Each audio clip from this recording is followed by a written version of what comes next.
시작하겠습니다. 감사합니다. 고맙습니다.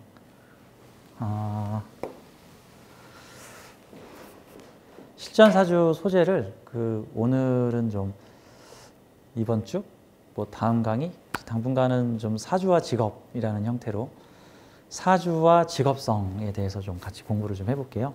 많은 분들이 사주 공부하시면서 이 사람 직업은 무엇일까요? 맞춰보세요. 사주로 맞출 수 있나요?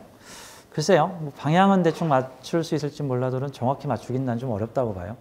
이건 꼭 통계 같은 거죠. 가령 뭐 경상도 지역에 사는 사람은 주로 무슨 사업에 많이 종사하고, 전라도 지역에는 무슨 사업, 대졸자는 주로 무슨 직업에, 고졸자는 무슨 직업에, 뭐 이런 식으로 이제 통계를 낼 수는 있는데, 근데 뭐 대졸자는 반드시 이 직업에, 고졸자는 반드시 이 직업에, 뭐 해외 유학생은 반드시 이 직업에, 뭐 이렇게 할 수는 없잖아요. 그래서 사주도 연구를 해보면 이게 이런 거죠. 사주 공부를 직업적으로 좀 분류를 할 때 저는 이거 꼭 통계 같은 느낌이 많이 들어요. 그러니까 통계라는 거는 뭐가 주류가 있고 약간 비주류가 있고 그러겠죠. 보통은 어떤 형태의 사주들이 무슨 직업성에서 유리하다 정도라고는 말할 수 있는데 반드시 무슨 직업을 가져야 한다. 이 직업은 무슨 사주만 가능하다. 라는 식으로 보는 건 아니라고 저는 생각해요. 물론 그렇게 보면은 사주 풀기가 참 쉽겠죠. 너도 나도 다 사주를 배워서 직업 상담소를 차려줄 수 있겠죠. 근데 그게 아니란 말이죠. 이게 사주 공부라는 건 재밌는 게 샘플이 많아지면 많아질수록 오리무중에 빠지기 시작해요. 샘플이 많아지면 많아질수록 오리무중에 빠져. 그러니까 예를 들어서 범죄심리학이라고 한번 쳐봐요. 그래서 범죄심리학, 예를 들어서 연쇄살인범 한 5명을 갖다 놓고 이들의 공통점을 놓고 차후에 어떤 인간이 그 연쇄살인범이 될 가능성이 높은지를 찍어보자 했더니 뭐 부모가 어쩌고 집안 소득이 얼마 이하며 평상시에 어떤 행동을 보였고 뭐 어느 지역에 주로 살고 있으며 인종은 무엇고 혈액형은 무엇고 뭐 등등등등등등 뭐 주로 뭐 가정 환경이 어땠고 이런 거를 대충 분석을 했어. 근데 이제 제일 쉬운 건 한 샘플 한 5명 가지고 연구하면 답이 탁 나와. 보통은 무슨 어느 지역에서 주로 살인자가 많이 나오고 뭐 부모가 어떤 학교를 다녔으며 이런 등등. 근데 그게 재밌는 게 샘플이 5명이 아니라 이제 한 50명, 샘플이 500명, 샘플 5,000명 이런 식으로 늘어나잖아요. 그러면 수많은 예외 사항들이 나오기 시작합니다. 물론 그것도 이제 통계가 나오죠. 뭐 예를 들어서 한 주류 법칙 한 7에 비주류 법칙 한 3 정도. 사실 우리는 명리학에서 지금 공부하고 있는 거는 대부분 주류 법칙들이에요. 제가 여러분들에게 가르쳐드리고 있는 거는 그 7대3, 즉 10가지 케이스 중에서 주로 7가지 케이스로 발현되는 거. 이게 주류 법칙이고 비주류 케이스들이 보통 3이죠. 보통 제가 비주류 케이스를 소개를 할 때는 여러분들 이런 사주가 다 이런 줄만 아셨죠. 이런 사주가 이렇게도 쓰입니다. 뭐 이렇게 말하는 게 보통 비주류 케이스고 보통 이런 형태의 사주들은 주로 이런 형태에서 많이 드러납니다. 이런 거는 보통 주류적인 설명이에요. 그럼 주류하고 비주류 사주를 어떻게 분류하죠? 몰라.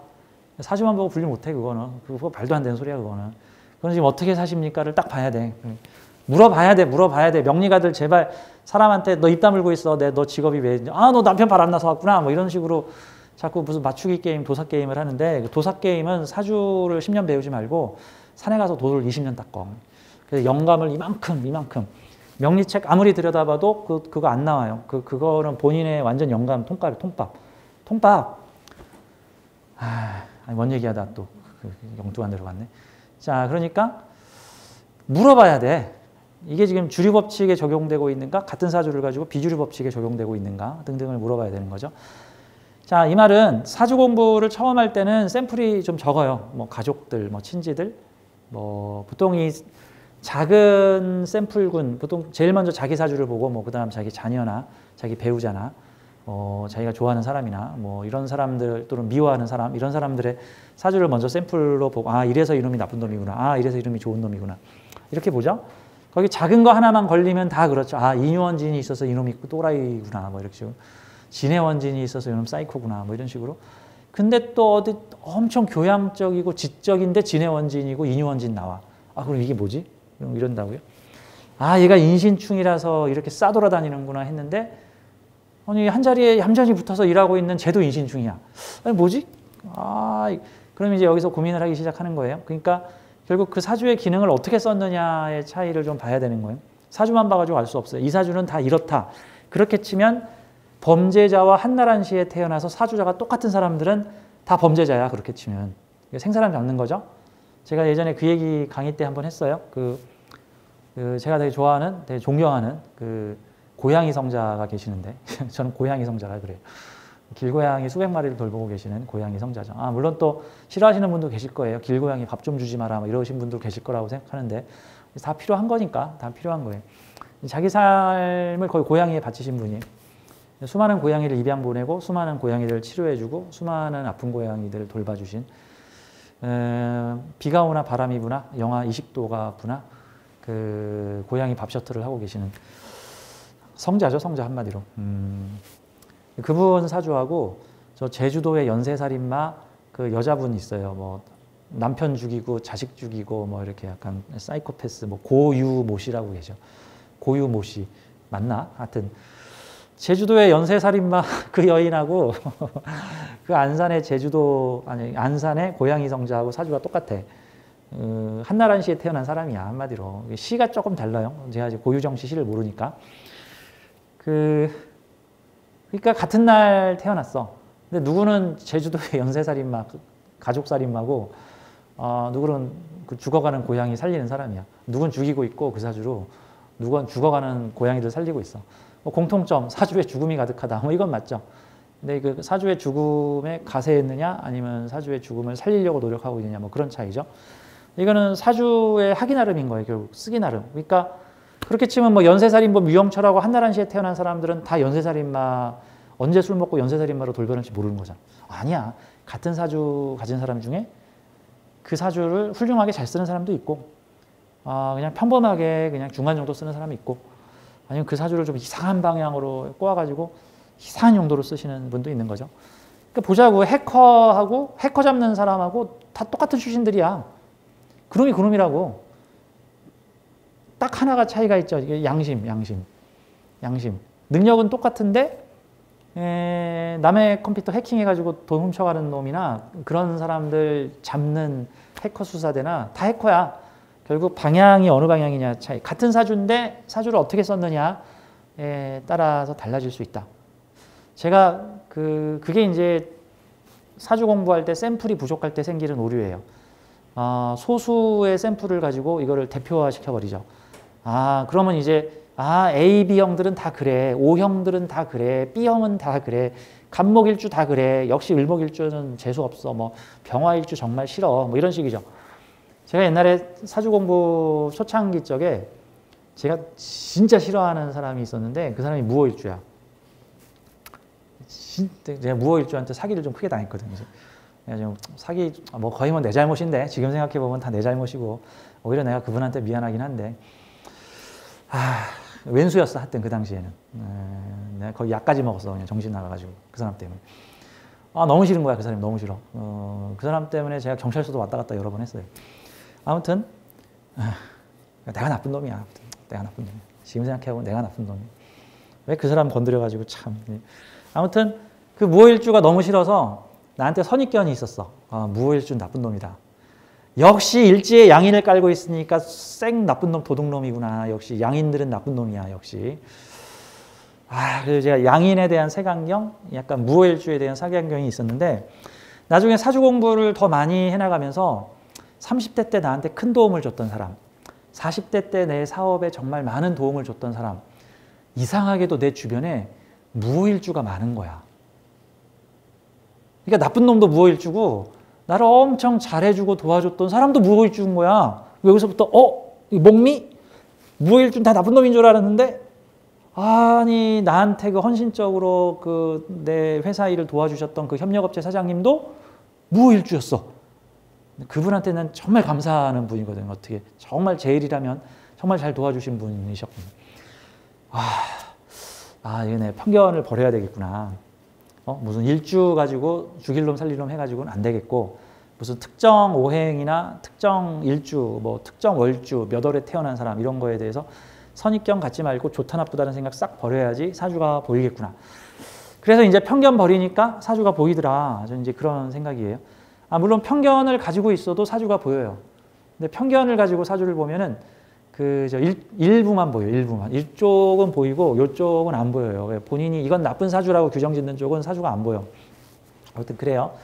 자, 오늘 사주와 직업에 대해서 뭐 다음 시간도 쭉 한번 진행을 할게요. 오늘 첫 번째는 우리 명리상담 와가지고 가장 많이 물어보는 직업 1위 뽑으라 그러면 명리업계에서 부동산. 왜냐하면 주로 이제 명리업계에 사주 보러 오시는 분들이 주로 여성분들이거든요. 뭐 선생님마다 다르겠지만 손님 비율이 거의 한 10명 중에 8명은 여성분, 10명 중에 9명이 여성분인 것 같아. 뭐 다른 선생님 잘 모르겠어요. 저는 10명 중에 9명이 여성분이세요. 근데 그 중에서 저 무슨 직업 가지고 싶은데요? 하면 잘 될까요? 라고 물어보는 그러니까 선호직업이 뭐 요즘 젊은 사람들은 이게 되게 다양한데 좀 나이가 있으신 분들이나 좀 안정적인 직업을 선호하시는 분들이 저 부동산 공부해도 될까요? 좀 부동산 자격 따도 될까요? 뭐 부동산 중개인 자격? 뭐 얼마 전에 뉴스 보니까 올해 뭐 부동산 그 공인중개사 시험에 뭐 사상 최대 인원이 몰렸다. 뭐 이제 이런 얘기가 있고 또 어느 한쪽에서는 이제 부동산 업계 포화 상태다. 이제 인공지능 AI 시대가 되면서 사람들이 이제 어플로 집을 구하기 시작을 하니 사람이 직접 방을 보러 다니면서 그 중개를 해주는 업종도 이제 인력이 청소가 될 거다. 그러니까 뭐 한 5명 중에 3, 4명은 짐 싸야 될 거다. 뭐 이런 식으로 이제 업종에 대해서 얘기를 하기도 하는데 뭐 그래도 아직 뭐 10년, 20년은 부동산업이 전 살아있을 거라고 생각을 해요. 뭐 20년 후에 인공지능이 방을 골라줄지 몰라도 지금 당장은 사람이 골라주는 걸 믿지 인공지능이 골라주는 걸 믿지는 않잖아요. 자, 그래서 오늘은 사주와 직업성, 부동산 인연하는 사주들이라는 제목입니다. 부동산 인연하는 사주, 부동산 인연되는 사주 유형들. 그러니까 부동산을 잘해요 못해요가 아니라 부동산과 인연되는 사주 유형들. 그래서 제 사주 리스트에 정말 한 수백 명 되세요. 수백 명. 부동산 하고 싶다는 분이나 현직 부동산을 하고 계시는 분이 수백 명이 뭐야 진짜 몇백 명 이상 돼. 거의 1000명 가까이 될 거야. 제가 가지고 있는 수십만 명의 리스트 중에서 제가 이제 수십만 명의 사주 리스트를 다 직업별로 분류를 하고 있으니까 이제 그걸로 이제 저는 이제 통계를 내보고 무슨 직업의 특징, 그래서 주로 무슨 에너지, 무슨 글자, 주로 무슨 십성적 현상들이 많은가 이런 거를 보는데 주류적인 거예요. 이제 비주류도 많기 때문에 나는 그 특성이 아니니까 하면 안 되겠구나 이러지 마세요. 자, 우선 부동산 관련된 거 제가 대표로 3분 정도만 좀 보여드릴게요. 이 두 분은 현업에 계신 분이시고요. 지금 요 분하고 요 분은 두 분 다 현업에 계신 분이고, 그 다음에 이쪽에 계신 분은 부동산하고는 조금 차이가 있는 자산관리사. 근데 사실 그것도 다 부동산이라고 봐야 되겠죠. 이 부동산이라는 거를 좁은 관계로 보지 말고 어떤 뭐 토지, 어떤 재산을 매매시켜주는 어떤 중간에서 연결해주는 그냥 광범위한 사업이라고 보면 되겠죠. 그러면 예를 들어서 무슨 뭐 분양권 전매, 무슨 뭐 상가를 크게 만들고 나면은 상가에 이제 입주할 사람들을 모집하거나 어떤 뭐 이런 거 있죠. 그러죠. 뭐 분양권. 그 외에 뭐 토지 거래하는 사람들. 되게 종류가 다양해요. 어떤 분은 뭐 하숙집, 가정집, 월세집 구해주시는 분들이 있는가 하면은 어떤 분들은 난 1년에 큰 것만 서너 개 해 하면서 뭐 대형 공장 부지 뭐 구해주신다든가. 특히 이제 이분이 하시는 자산관리사 같은 경우는 일반적으로 뭐 개인 하숙집 구해다 주시는 분이 아니라 보통 기업에 소속이 돼서 그 기업에서 원하는 땅 보러 이런 분들은 그러니까 1년에 딱 하나만 잡아도 돼. 그러니까 무슨 대형 공장을 만들 건데 전국을 다 돌아다니면서 그 회사에서 원하는 조건의 큰 부지 뭐 주변에 뭐 어떤 조건 갖춰야 되고 땅도 뭐 몇천 평 이상 돼야 되고 뭐 이런 등등 큰 건을 다루시는 한 건 해결하면은 막 수익이 뭐 몇백만 원 정도가 아니라 몇천만 원대에서 억대로 막. 근데 이제 혼자서 못하고 보통 팀으로 같이 다니는 보통 이런 형태들.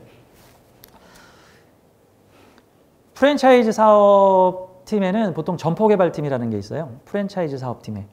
이것도 일종의 부동산 개발업이라고 볼 수가 있겠죠. LH공사에 일하는 사람들도 어떻게 보면 부동산 개발 사업이라고 볼 수 있고, 그 대장동, 요즘 뉴스에 자주 나오는 그 대장동에 연관된 사람들도 어떻게 보면 부동산 개발업자, 뭐 투기업자도 될 수 있고, 뭐 개발업자도 될 수 있죠. 뭐 다 어떻게 보면 폭넓은 범위에서는 어떤 부동산 거래업자들이라고도 볼 수 있고, 거기에 이제 또 소소하게는 경매라는 것도 부동산의 분야로 들어갈 수 있겠죠. 보통 일반인도 많이 하죠. 이제 경매를 하고 싶어요 하시는 분들이 있는데 이제 그건 제가 설명드리면서 할게요. 자, 우선 물론 부동산과 인연이 많은 사주 형태에서 저는 크게 한 2가지 정도를 보는데요. 부동산이 이루어지려면은 사주 유형에서 어떤 현상이 많이 일어나야 되냐면은 크게 말해서 제극인, 토충. 그래서 이 제극인 토충. 토충이라는 거는 진술충미. 원래 그래서 무기토일주를 그 명리책에서 뭐라고 써놨냐면은 그 오행의 중재자라고 이제 표현을 하고 있어요. 오행의 중재자. 오행의 중재자, 가장 생활 밀접하면은 중재형 직업이 뭐예요? 부동산이잖아. 생활 밀접 중재자. 뭐 예를 들어서 뭐 중고 거래 중재해 주는 것도 중재자고, 뭐 법률 거래 중재해 하는 사람도 뭐 중재자고, 근데 뭐 자동차 매매하시는 분도 어떻게 보면 중재자죠. 근데 좀 광범위한 중재자라는 게 파는 사람과 사는 사람을 동등하게 대우하면서 그들의 거래를 원만하게 이끌어주는 사람, 이게 중재자잖아. 이쪽 편을 확 들거나 이쪽 편을 확 드는 게 아니잖아요. 부동산 입장에서는 물건 내놓는 사람도 손님이고 물건 사가는 사람도 손님이죠. 그래서 복비를 양쪽에서 받잖아. 집 팔아주면 집주인한테도 받고 사는 사람한테도 받고 양쪽에서 받잖아요. 그렇죠? 그러니까 둘 다 거래야 딱 중도적 입장이라고 봐야 되는 거죠. 포지션 자체가. 물론 이쪽에 가서 나는 당신 편입니다. 그렇고 또 이쪽에 가서 나는 당신 편입니다. 이러겠지만 어쨌든 그 사람 입장에서는 중도적이란 말이죠. 그러니까 무기토일주들이 많아요. 그 다음에 사주에 토가 좀 많으면 유리하다. 그래서 진술충미라고 하는 토충이 있는 사람이 어떤 중재, 거래, 특히 뭐 개발, 뭐 보통 뭐 진술충이나 충미충 같은 게 세우고 부시고 세우고 부시고 세우고 부시고, 이게 무슨 물상이죠? 개발의 물상 같은 거죠. 뭐 재개발 지역 부시고 새로 세우고, 뭐 재개발 아파트 부시고 다시 세우고, 모델들이 쇼장에 가가지고 벗고 입고 벗고 입고, 뭐 이런 것들도 다 어떤 진술충 뭐 이런 물상들이라고 볼 수 있죠. 부시고 세우고 뭐 이런 형태들. 자, 그래서 오늘 몇 가지 좀 사주 형태를 좀 볼게요. 이 세 가지. 그러니까 사주에 토충이 많거나 그다음에 제극인이 잘 돼 있을 때 뭐 최고의 조합은 토충 플러스 제극인까지 갖추고 있으면 그냥 아유, 직업 잘 선택하셨네요. 1순위 직업군이십니다. 뭐 이렇게도 볼 수 있죠. 근데 요즘엔 이 부동산 사주들이요, 제극인 플러스 토충. 보통 옛날에 요즘엔 좀 덜 하신데 예전에 이런 거 많이 물어보셨어요. 이제 주부를 좀 하다가 이제 저도 일을 해볼까 하는데 부동산을 할까 명리 공부를 해서 명리 상담을 할까 고민 중입니다. 근데 꼭 부동산하고 명리 상담이 같이 물어봐 이렇게. 그러니까 유형이 비슷한 거예요. 그렇죠? 연예인하고 무당이 서로 직업군이 비슷하게 겹치는 거 없잖아요. 꼭 연예인하다 무당하고 이렇게 이제, 그렇죠? 둘 다 영감 있는 사람들이라 그런 거죠, 이제. 그러니까 제극인도 어떤 선택 판단 내리는 사람이고, 그다음에 이 토충이라는 것도 이거 하다가 저걸로 확 업고 하는 형태니까 이 명리도 그렇고 그래요. 자, 오늘 사주 좀 보죠. 이분을 좀 중점적으로 좀 살펴드릴 텐데, 제가 이분 사주 보면서 정말 사주에 잘 맞는 일을 하려고 계신다라고 좀 생각이 들었던 사주인데, 자, 우선 사주에서 제극인을 보죠. 왜 부동산 거래나 중개, 매매 거래에서 제극인을 많이 보는가 하면은, 제극인이라는 거는 재성, 현금 자산과 인성, 문서 자산, 재성. 요즘 다이어트를 하다 보니까 이제 명리학 용어하고 요 다이어트 원리하고 막 겹치기 시작을 했어요. 재성, 탄수화물, 인성, 지방. 왜 그런 줄 아세요? 사람의 몸에 에너지를 저장할 때 우선 탄수화물은 포도당으로 저장을 하는데, 그래서 뭐 간이라든가 뭐 근육이라든가 이제 이런데 이제 포도당을, 근데 재성은 즉시 사용할 수 있는 매우 접근성이 뛰어난 에너지야. 현금 같죠? 내 주머니 돈. 야, 바로 1,000만 원만 가지고 와. 당장 동원할 수 있는 돈이 얼마야? 1,000만 원. 최대 동원할 수 있는 돈이 얼마야? 1억. 그럼 9천만 원은 언제 생기는데? 문서 팔아야. 언제적이다. 몰라. 6개월 걸릴지 1년 걸릴지 뭐 이런 거 같은 거잖아요. 그러니까 지방은 천천히 태우는데 많이 저장하는 에너지고, 이 탄수화물은 포도당 형태로 즉시 사용할 수 있는 에너지인데 저장을 많이 못해. 그래서 원래 탄수화물은 포도당으로 간에다가 하루 정도의 에너지를 저장할 수 있어요. 하루 정도. 그래서 갑자기 배고파 하는 게 이제 포도당 떨어져서 이제 생기는 현상이에요. 그럼 이제 그 상태가 오래되면은 몸에서는 이제 지방을 태우는 형태로 에너지 전환. 야, 포도당 없어. 빨리 지방 꺼내. 그게 이제 야, 현금 떨어졌어. 야, 문서 팔어. 뭐 이런 것 같은 거죠.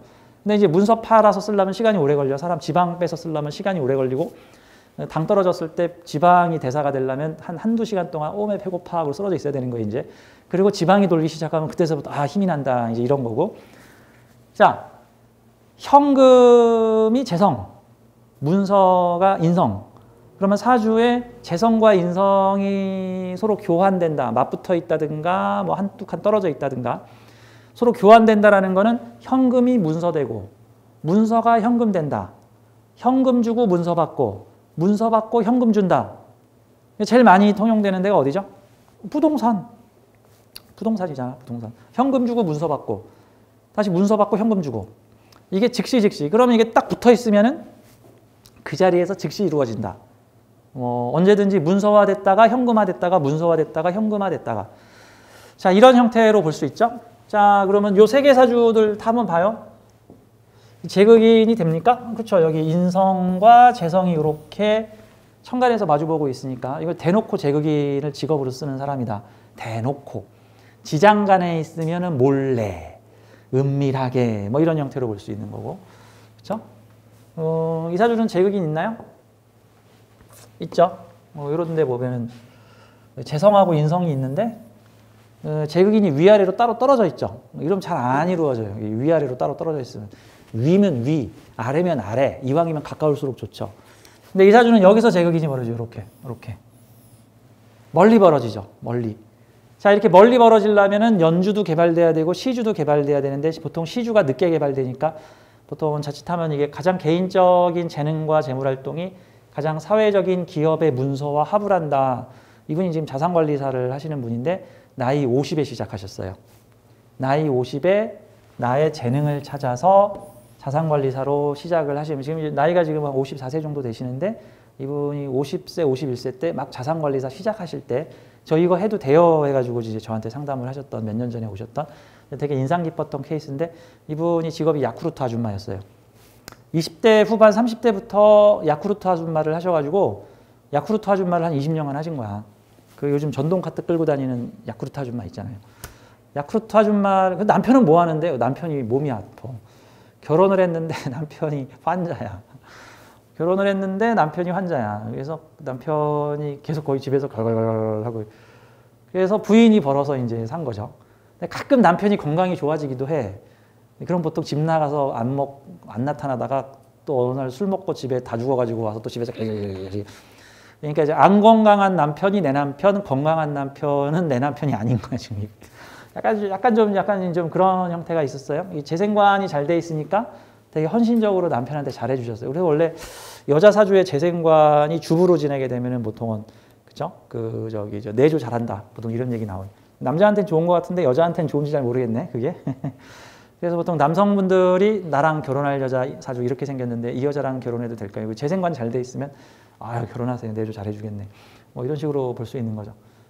근데 이제 반대로 요즘 남자들 중에 그런 분이죠. 저보다 여자가 더 잘 벌어가지고 저는 그냥 여자 차 운전해주면서 여자가 큰 돈 벌었으면 그 딱 백지영 같은 결혼관이죠. 이제 백지영 12살 어린 잘생긴 남자 데리고 살잖아요. 이제 그 남자가 외국 가서 자꾸 도박을 해서 이제 속을 상하게 하는데 요즘 그런 결혼관도 좀 있는데 뭐 그런 형태라면 재생관을 쓸 필요 없죠. 그냥 여자 사주 재벌 이렇게 돼 있으면 되는 거죠. 자, 근데 이분은 그렇고 자 오늘 중점적으로 소개해드릴 이분 사주를 좀 보도록 하겠습니다. 자, 천간 제극인, 지지의 토충. 그럼 되게 이상적이네요. 이상적. 그럼 이런 사주는 다 부동산만 해야 되나요? 또 꼭 그런 건 아니에요. 할 수 있는 직업군 중에 하나죠. 이 사주명리학이 나오던 시절에 직업이 뭐 한 20개나 됐을까? 산운공상 정도밖에 없던 시절에 이 명리학이라는 학문이 나왔는데 요즘 직업이 공식 직업 1만 개, 비공식 직업 3만 개, 합해서 4만 개. 이것도 5년 전 통계 자료라서 아마 요즘 더 될, 요즘 한 5만 개 될 거예요. 5만 개. 와, 요즘 글로벌하게 직업을 따지니까 요즘 정말 국내 직업만 아니고 국내 직업 통계거든요. 공식 직업 1만 개, 비공식 직업 4만 개. 사업자 등록증 내러 가잖아요. 구청에 사업자 등록증 내려가면 거기 보면 이게 직업군 코드가 있는데 이 직업군 코드에 보면 기타라는 코드가 있어요. 기타.